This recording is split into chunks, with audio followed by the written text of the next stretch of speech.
Hello, and welcome to our midweek devotion as we continue our journey through Gospel Discipleship. We are doing this on Sunday mornings in worship with the whole congregation, and then also in these midweek devotions. We hope that you are on this journey with us. Today we have our Director of Lay Ministries with us, Kisha Bumpers, and we're going to be talking to her a little bit about her style. And of course, we've said it many times, but we have Dr. Michelle Morris with us as well, one of our pastors who is the author of this system and of these books. So we are blessed in that way. Yeah. Before we get into talking about gospel discipleship and how that influences your ministry, I would love for you just to share a little bit about who you are in the life of our church and some of the things you do in the life of our church. Okay.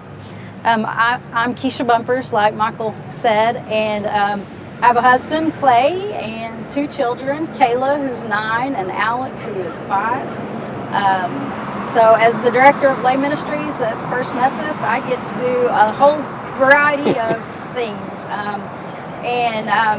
Some of those are adult discipleship. I get to help Sunday school classes find curriculum and support them, as well as support people who come forward with interests in different small groups that they want to offer and lead to help. I help with the logistics to provide those opportunities. I also get to work with our food pantry and our missions, all of our feeding ministries. I get to help coordinate those and work with those volunteers to make those happen and serve our community. I get to help some with congregational care, visiting our homebound, some pastoral visits, which is harder during this time just because we can't make those in-person touches, but doing the best we can. What did I forget this time? I think that covers it pretty well. Okay. I love the language of you saying you get to, and that says a whole lot about your spirit and the ministry that you offer with us and for us as we work together.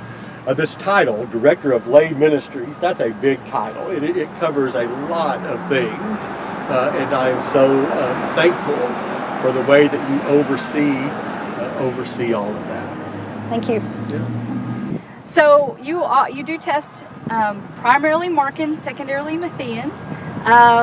How do you see that those two types working together in your ministry and in your life in general? Yeah, so it's interesting. I had never thought about this, but there's always a push and pull with me as far as wanting to make change, but not wanting to make change. So when do we stop doing what we're doing and try something new, and those types of things. And I see that a lot with especially in the food pantry, because that is a very Matthean thing, and that is something I love, that hands-on putting things together and then actually seeing that food go out to those folks, and for them to be so thankful.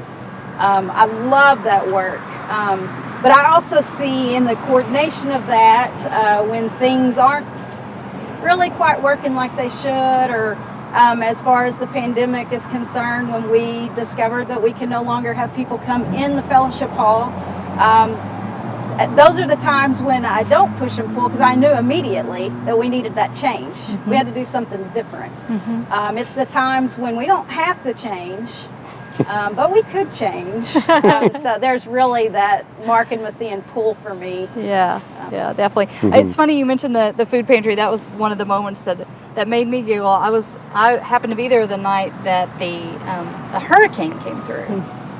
And you just sort of adjusted on the fly to be able to get people in and out as fast as possible so they could get home and be safe. And I remember you saying, I really feel like I'm leaning into my Markan today. Mm-hmm. So I think that at least I've seen those two work really, really well with you.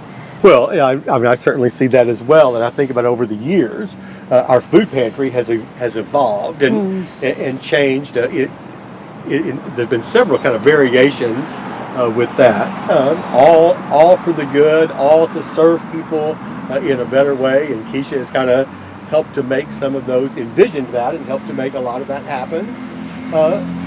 And I do think about how change is such a necessity right now, and Markans live into that. And here we have two almost thrive on that in some way. Gosh, this is our opportunity to do some things differently.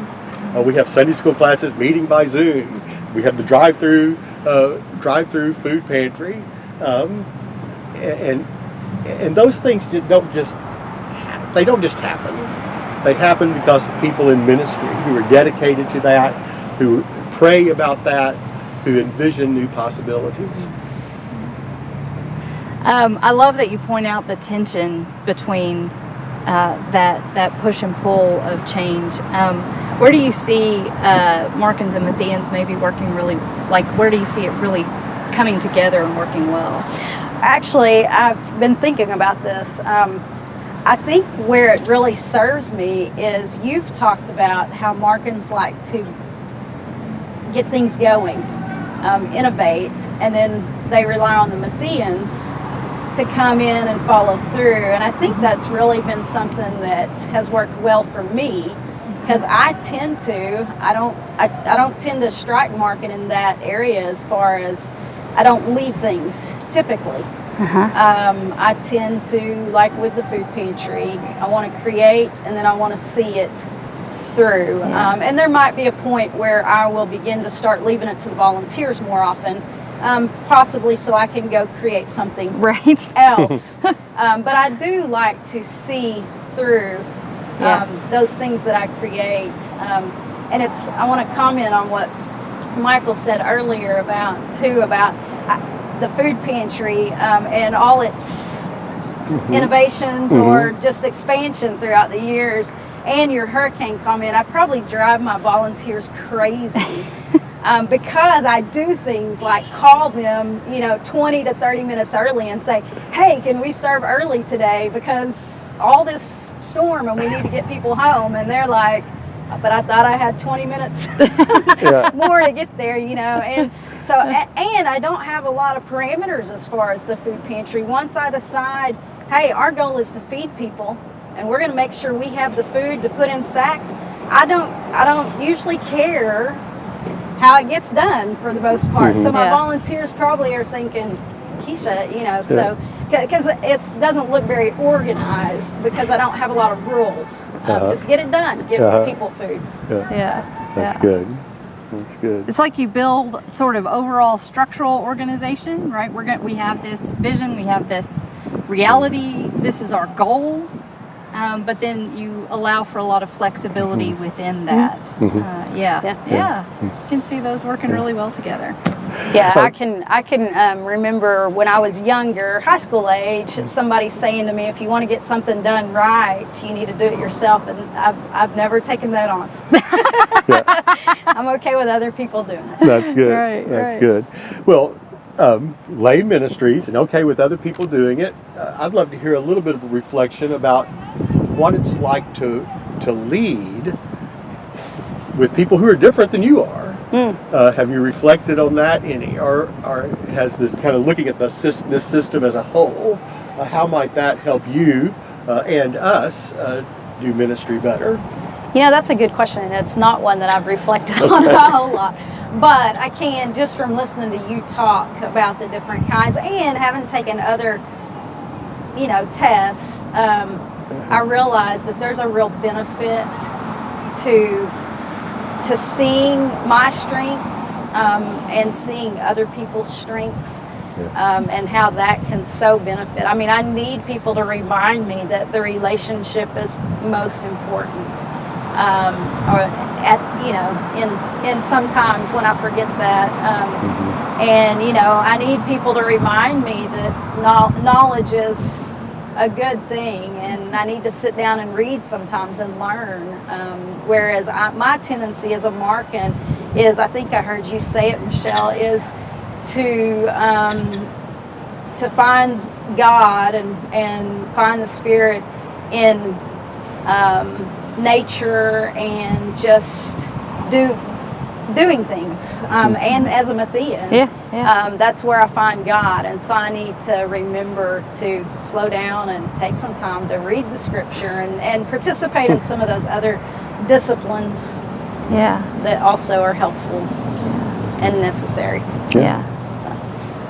So you've had a month or so to understand discipleship from this perspective, and how is it helping you make the next step that you need to make in your discipleship? Like, what's it inspiring you to do from here? I think the biggest thing for me is putting language to how I tend to operate.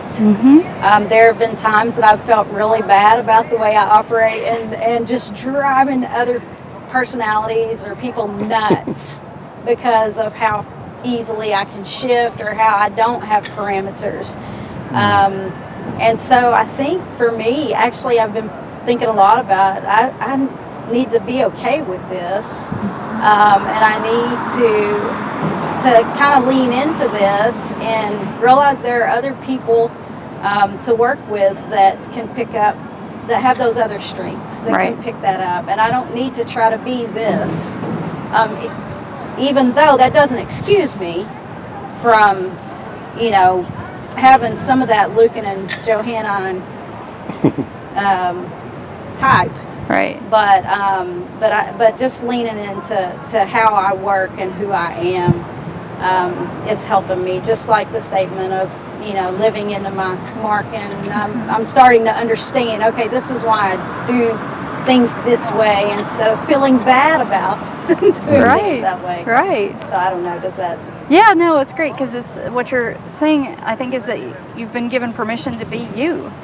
The created person that God has called right into this reality, and you've recognized that you're stronger if you don't do it alone, right? If you have other people that can live their discipleship in different ways and building that whole relationship together, is powerful, right?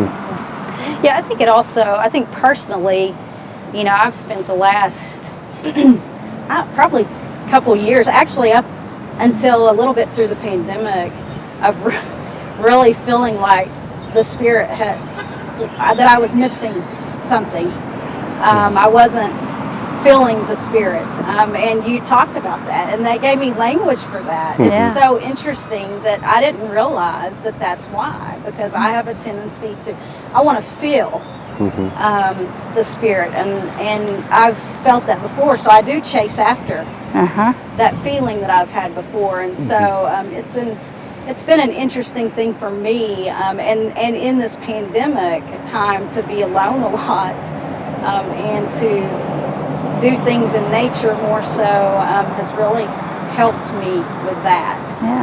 So I'm thankful for the pandemic, but so.